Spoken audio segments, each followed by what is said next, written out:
বিড়াল হঠাৎ করে কিভাবে মেয়ের রূপ নিল। একদিন একটি মেয়ে বাজারে জিনিসপত্র কিনছিল। সেই বাজারেই একটি খেলনার দোকানে অনেকগুলো পুতুল বিক্রি হচ্ছিল।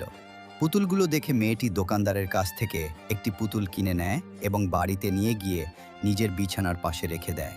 রাতে যখন মেয়েটি ঘুমিয়ে পড়ে, তখন হঠাৎ করে পুতুলটির মুখ থেকে অনেক সোনা বের হতে শুরু করে।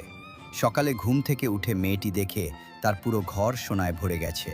তখন মেয়েটি বুঝতে পারে যে এই সব কিছুর কৃতিত্ব ওই পুতুলেরই। মেয়েটি পুতুলটিকে খারাপ নজর থেকে বাঁচানোর জন্য পুতুলের গলায় একটি লেবুর মালা পরিয়ে দেয়।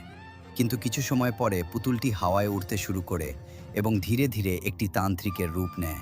তান্ত্রিক মেয়েটির ওপর জাদুকরী ওষুধ ছিটিয়ে তাকে একটি বিড়ালে পরিণত করে এবং তার ওপর কালো জাদু করতে থাকে। বিড়ালটি সেখান থেকে পালিয়ে যায় এবং দৌড়ে গিয়ে সেই পুতুলটিকে নিয়ে জ্বলন্ত চুলার আগুনে ফেলে দেয়। তখন তান্ত্রিকের শরীরে আগুন ধরে যায় এবং সে ধোঁয়ার মতো উড়ে মিলিয়ে যায়। এরপর বিড়ালটি আবার মেয়ের রূপে ফিরে আসে